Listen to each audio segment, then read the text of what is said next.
안녕하세요. 이제 오늘부터는 수능특강 2027학년도 수능특강을 한번 들어가 볼까 하고요. 오늘은 그 중에서 문학작품 한번 들어가 볼게요. 첫 작품으로 나와 있는 김소월님의 길이라고 하는 시 한번 배워보도록 하겠습니다. 다른 시인들은 다 잘 모르겠어도 우리가 김소월, 윤동주 이 정도는 알고 있잖아요. 그래서 김소월 하면 일제강점기고요.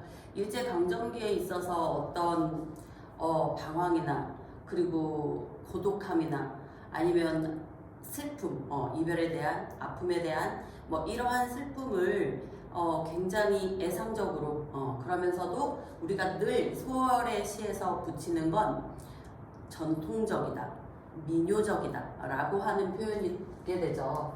왜 전통적이라고 하고 왜 민요적이라고 하는가, 이거는 꼭 알고 넘어가셔야 하는데요.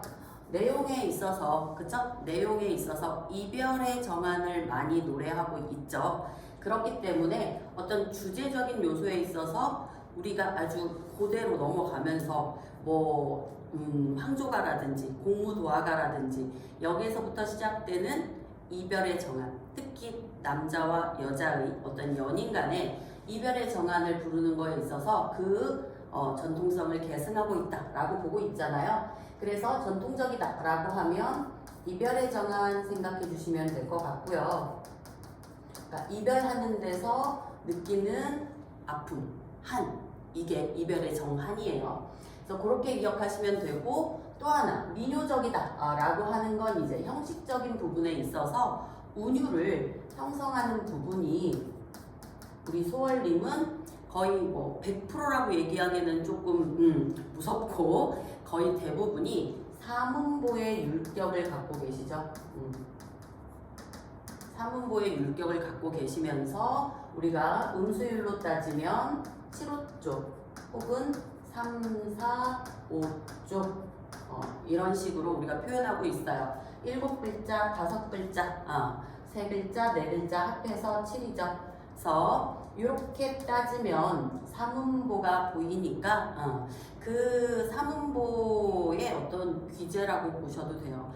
그러면서 그 사문보를 항상 이제 시조처럼 같은 형식으로 한 행에 무조건 3, 4, 5를 다 넣는다든지 이게 아니라 어떤 때에는 그것을 두 행으로 나누어서 3, 4, 5 혹은 한 행에 전부 다 3, 4, 5 넣기도 하고, 그래서 굉장히 이제 그 변형을 주고 계시죠. 그래서 그 사문보에서 오는 어떤 즐거움을 혹은 그 우리의 어떤 그 사문보라고 하는 건 민요적이면서도 전통적인 거잖아요. 이 운율로 따지게 되면 이 운율의 사문보는 전통적인 것과 민요적인 것을 모두 포함한다고 볼 수 있어요.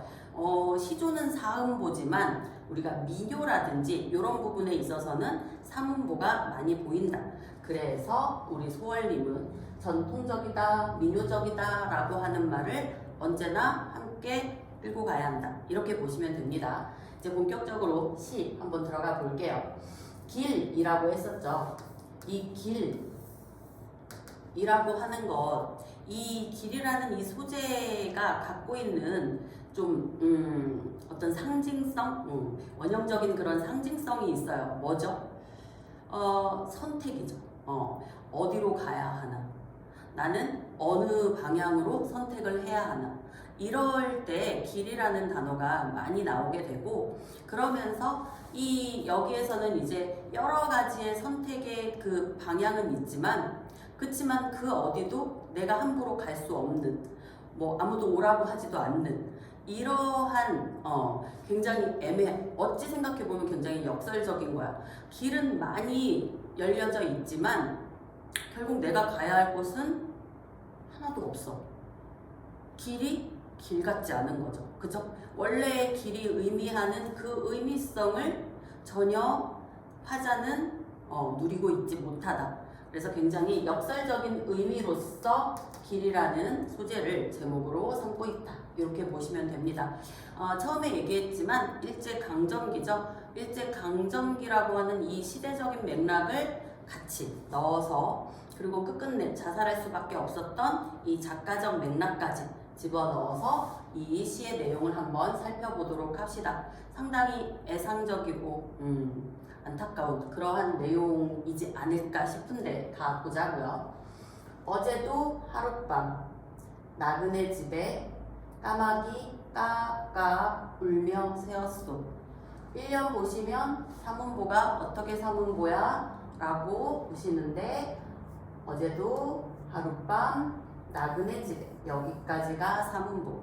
그래서 뭐 보통은 7호조, 3, 4조라고 얘기하지 3, 4, 5조라고 얘기하지만 그 글자 수가 막 무조건 죽어도 이건 아니에요. 약간의 변형은 있다라고 보시면 됩니다.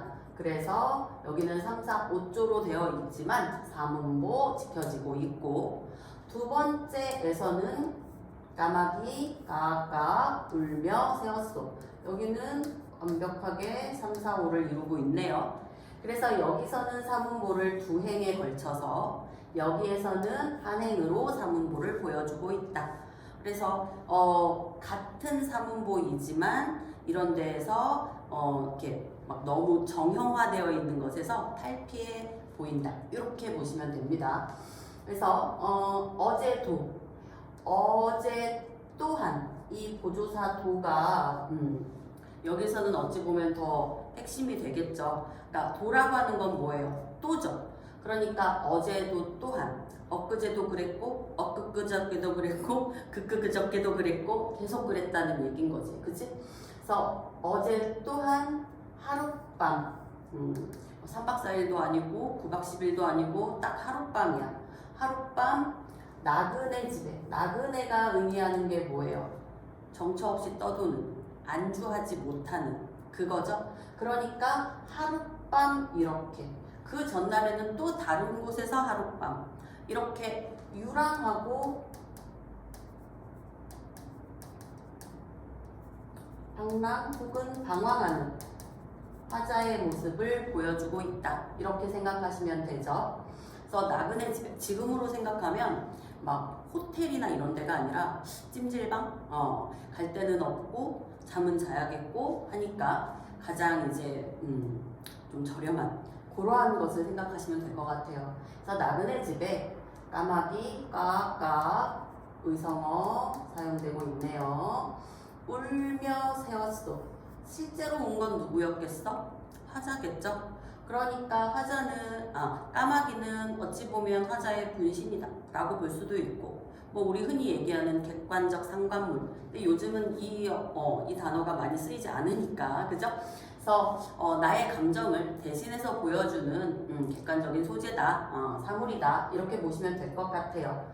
그래서 울면서 새었대요. 왜 울었겠어요? 힘든 거죠? 힘들고 어디에 정착하지 못하는 이런 안타까운 마음에 대해서 이렇게 표현하고 있는 듯 합니다. 그쵸?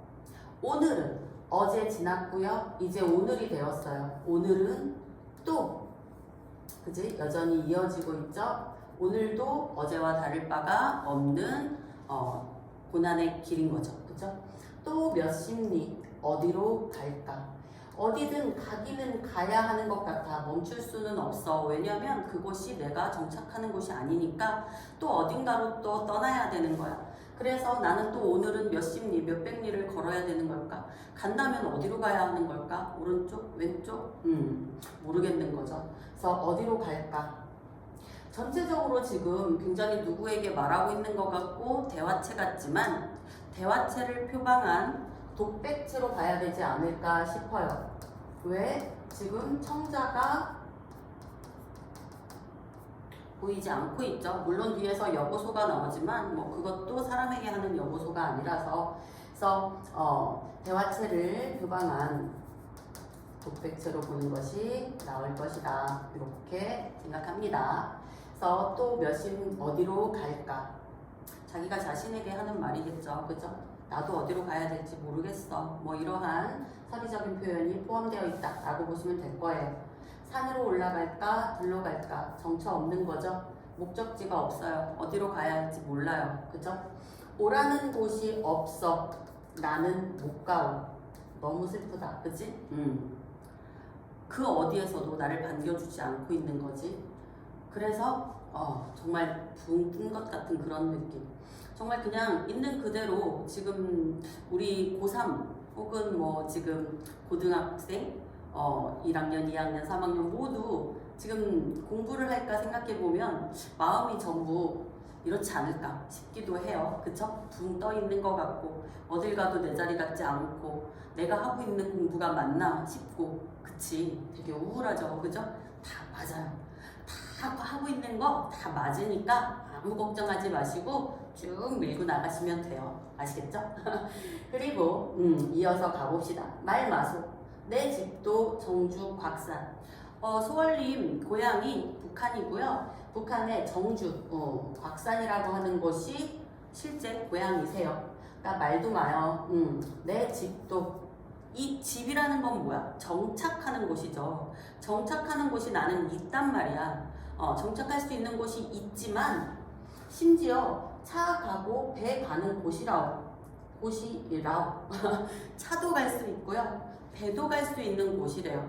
차가 없어서 배가 없어서 못 가는 게 아니야. 다 갈 수 있는데 못 가. 뭐 특정한 이유가 있겠죠. 시대적인 배경으로 따진다면 일제강점기니까 그 내 고향에서 떠날 수밖에 없는 어떠한 일제의 탄압이나 억압이 있었을 것이고 뭐 여러 가지 이제 개인적인 이유도 있었을 것이고 여튼 고향이 있지만 나는 가지 못하고 이렇게 떠들 수밖에 없는 상황이고 이런 표현이 나오게 되는 거겠죠. 여보소, 여보소 하고 부르고 있죠. 그렇지만 누구에게 부르고 있어요? 저기러기. 사실 혼자 얘기하고 혼자 답하고 이런 느낌이라고 봐야 되겠죠. 그래서 공중에 저 기러기, 공중에 길이 있어서 잘 가는가? 나와 대비되는. 아까 까마귀는 나와 같은 존재였죠. 기러기는 나와 상반되는. 나는 지금 길이 있지만 갈 곳도 없고 어디로 가야 될지도 모르겠는데 기러기는 지금 너무 잘 날아가고 있나 봐요. 그러니까 너는 길이 있다라는 표현은 갈 곳이 있다라고 표현을 해야 될 것 같아요. 왜냐면 나도 길은 있거든요. 나에게도 길은 있지만 그 길이 내가 가야 할 곳이 아니기 때문에 이 사람은 힘든 거거든요. 근데 기러기는 가고 있으니까 그 길이 네가 갈 곳이고 그곳으로 잘 가고 있는 것인가? 부럽다. 뭐 이런 느낌이겠죠. 다시 한번 반복합니다. 여보소, 공중에 저 기러기. 그죠? 반복법 사용이 되고 있죠. 열십자 복판에 내가 섰어. 너는 그렇게 잘 가고 있지만 나는, 화자인 나는 열십자, 열십자 요대로 이렇게 된 한 복판에 서 있어. 우리가 흔히 얘기하는 사거리죠, 사거리. 그러니까 나는 지금 여기에 서 있어. 어디로 가야 될지 모르겠는 거야. 이렇게 갈까? 좌회전할까? 우회전할까? 직진할까? 뭐 길은 계속 있지만 어디를 가도 내가 정착할 곳은 없으니까 이러한 상황에서 내가 정말 아무것도 아닌 느낌, 버림받은 느낌, 나부된 느낌, 정착하지 못하는 그런 어떤 서름을 느끼고 있겠죠. 갈래갈래 갈린 길, 갈래갈래 갈린 길, 이러한 십자, 복판 같은 것을 얘기하는 거예요. 길은 많아요. 그 소린 거야. 갈래갈래 갈린 길. 와, 일부러 지금 같은 의문들 막 넣은 거 아시죠? 반복됨으로써 그 운율을 훨씬 더 살려주고 있는 거예요.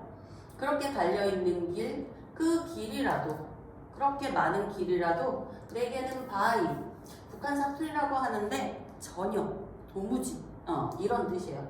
그래서 내게는 전혀 갈 길은 하나 없소.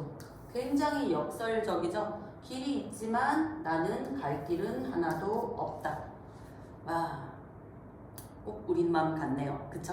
그래서 굉장히 애상적이고 애상적이다. 슬퍼요. 그죠? 애자가 슬플 애자예요. 사랑 애자가 아니고. 그래서 굉장히 슬프고 목표도 없고 어찌해야 할지 모르는 그런 방황이. 우리 그 당시에 민족들이 그랬죠. 내 집을 다 빼앗기고 내 농토를 다 빼앗기고 어디로 어떻게 가야 될지 모르는 그러한 막막한 심정을 이렇게 소월이 대변해서 노래하고 있다 라고 보시면 될 것 같습니다. 그러면 문제로 한번 들어가 볼까요? 제가 2번을 먼저 해서 1번을 한 번 더 넘겼습니다. 적절하지 않은 걸 찾으라고 하네요. 시적 표현은 리듬감을, 운율이죠. 다양하게 형상화하는 방식으로, 운율 또한 문학에 있어서 형상화다. 아시죠? 방식으로 드러난다. 특히 시행의 배치와 연 구분 등의 요소를 통해, 아까 말씀드렸던 같은 사문보지만 행 배치를 다르게 했었었죠. 이러한 것들을 얘기하는 거예요. 그래서 그러한 요소를 통해서 리듬감을 더욱더 형성하고, 이를 활용하여 시의 주제나 화자의 정서를 표현하면서 더욱더 강조할 수 있는 그러한 여지를 준다는 거지. 그래서 시 전체의 형태를 구성하게 된다. 외적 규율이 전제되어 있는 고전시가와 달리 모든 고전시가가 그렇지는 않고 대표적인 게 이제 시조죠. 정형시라고 하는, 그치? 그래서 정형성을 갖고 있다라는 거지. 그런 고전시가와 달리 현대시의 리듬은 반복이나 다양한 변주 등을 통해, 그러니까 겉으로 드러난 정형성이 아니라 내용면에 있어서의 어떤 반복, 시어의 반복, 식구의 반복, 뭐 구절의 반복, 그죠? 그래서 다양한 변주 등을 통해 내적 규범을 창출한다. 이 작품은 호흡의 속도와 길이 등을 조절하는 율격을 기반으로 하고, 같은 사문보래도 이음보 읽고 좀 끊어 읽고, 한 행은 또 사문보를 쭉 연결해서 읽고, 이런 호흡의 속도. 그래서 종결 표현을 다양화하는 등의 요소를 통해 종결 표현, 뭐뭐 했어, 뭐 이렇게 하면서 지금 그 종결 표현들이 조금씩은 다르게 나타나고 있었거든요. 그래서 리듬감을 형성하고 있다. 또한 동일한 단어를 중첩하는 방식으로 갈래갈래 이러한 것들, 까악 이런 것들, 갈래갈래는 시각적이고요, 그쵸? 까악은 청각적이네요, 그쵸? 그래서 우리가 이제 동일한 단어를 중첩하는 걸 첩어라고 하죠. 그것도 반복법이에요, 그죠? 같은 게 반복되고 있으니까. 그래서 음성상징어를 사용하여 표현 대상을 감각적으로 형상화하는 방식도 찾아볼 수 있다. 의태어와 의성어를 얘기하고 있죠, 음성상징어. 그래서 이러한 것들을 보았을 때 적절하지 않은 것. 어제도 하룻밤 나그네 집에로 호흡을 조절하는 율격을 통해 시의 리듬감. 어제도 하룻밤 나그네 집에, 사문보. 맞죠? 그러니까 1번은 맞는 얘기가 되고요. 2번, 시행의 길이를 각 연마다 다양하게 변주한 것. 그쵸? 사문보를 다 한 행으로 하지 않았었죠. 지금 보시면. 그죠? 그러니까 요 얘기를 하고 있는 거지. 각 연마다 다양하게 변주한 것은 내적 규범을 통해. 그쵸? 맞죠? 외적인 정형성이 아니죠. 리듬감을 형성하는. 오케이. 현대시의 특징. 오와 소 등의 종결 어미를 반복적으로 사용하여 청자에게 말하는 방식을 드러낸 것은 그쵸? 형식은 제가 아까 그랬죠? 대화차의 형식을 갖고 있다고. 그래서 전체적인 리듬감 형성이에요. 뭐 어차피 이 오라고 하는 것이 반복되고 있잖아요. 그러면 리듬감은 살 수밖에 없어요. 그쵸? 공중엔 길이 있어서 잘 가는가에서 의문형 종결 방식을 사용한 것은 화자의 정서를 부각하는 동시에 시 전체의 율격의 통일성을 고려한다면 오소로 가야 되는 거 아닌가? 그치? 여기에서는 여기랑 통일성을 갖고 있지 않죠. 그러니까 얘가 좀 지금 걸리적거리네요. 그리고 가악가악과 갈래갈래 등 동일한 단어를 중첩한 음성상징어를 사용한 것은 시적 대상을 감각적으로, 아까 제가 시각적이다, 청각적이다 형상화하여 시적 의미를 드러내기 위한 의도로 볼 수 있겠죠. 답은 4번으로 가면 될 것 같습니다. 그 다음 2번으로 가면 여기도 또 보기가 있고 또 적절하지 않은 것을 찾으라고 하고 있네요. 길은 보통 우리가 평상시에 걸어다니는 보도를 의미하기도 하지만 비유적으로 인생이나 운명의 행로를 의미하기도 한다. 제가 아까 선택. 그래서 혹은 인간의 도리나 종교적 진리를 뜻하는 관념적인 단어로도 쓰인다. 그렇죠. 도리를 다 하려면 그 길을 걸어야 하고 뭐 이런 식으로 우리가 그 길이 진짜 길이 아닌 이러한 관념적인 단어로 쓰일 때도 있죠. 이 작품에서 길은 끝없이 이어지는 나그네의 여정으로서 일제강점기의 고단하고 불안한 현실을 살아가며 고향에는 가지 못하는 유랑민의 삶의 행로를 표상한다. 그래서 우리가 문제 풀 때 꼭 이런 보기를 먼저 읽고 작품을 대하면 훨씬 더 문제를 수월하게 지문을 수월하게 해석할 수 있습니다. 어제도 까마귀 까까 우는 소리를 들으며 밤을 지새운 화자의 처지를 통해 끝없는 여정에 처한 불안한 심리 맞죠? 오늘은 또 몇 심리 어디로 갈까? 에서 화자는 관념 속에서 인생의 길을 탐색하며 종교적 진리? 이래요? 이런 얘기는 제가 한 번도 언급한 적이 없죠? 이건 너무 갔어요. 얘는 아닙니다. 그래서 답은 2번으로 가면 될 것 같고요. 산으로 올라갈까 들로 갈까 하는 화자의 방황은 뚜렷한 목적지가 없는 나그네의 처지와 유사. 오케이. 내 집인 정주 박산에 대해 차 가고 배 가는 곳이라고 인식하는 것은 화자가 고향에 가는 방법을 알고 있지만 갈 수 없는 현실을 인식하고 있음을 부각. 맞죠? 내게 바위 갈 길은 하나 없어. 자꾸 뒤보고 있으니까 뒤통수만 보이는 것 같아서 뒤쪽으로 읽을게요. 드러난 화자의 절망감은 일제강점기의 불안한 현실을 살아가는 유랑민의 고단함과 관련 맞는 얘기네요. 그죠? 그래서 답은 2번. 우리는 정답을 찾은 듯 합니다. 이제 마지막 3번 가봅시다. 기역 니은에 들어갈 적절한 시어나 식구. 이 작품에는 공중에 아무런 길이 없는데도 자유롭게 비상하는 날아오르는 누구의 이미지야? 이거 너무 쉽죠? 까마귀야?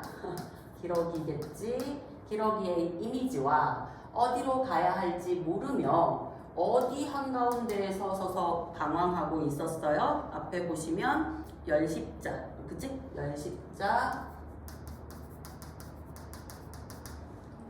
잠깐만, 열십자로였어? 그냥 열십자였죠? 열십자. 한가운데에 서서 방황하는 화자의 이미지가 서로 대립을 이룬다고 파악할 수 있다. 이러한 대비를 통해 화자는 자신이 있는 공간에서 느끼는 불안한 심리를 드러내고 있다. 이런 내용들 같이 기억하고 있으시면 좋을 듯 하네요. 사실 소월시가 모의고사나 수능에 나오기는 요즘은 조금 어렵기는 한데 그래도 잘 알려지지 않은 시들은 가끔씩 나오기도 하니까 그 김소월의 어떤 시 세계는 전체적으로 알고 있으시면 나쁘지 않을 것 같습니다. 오늘 수업은 여기까지 하겠습니다. 감사합니다.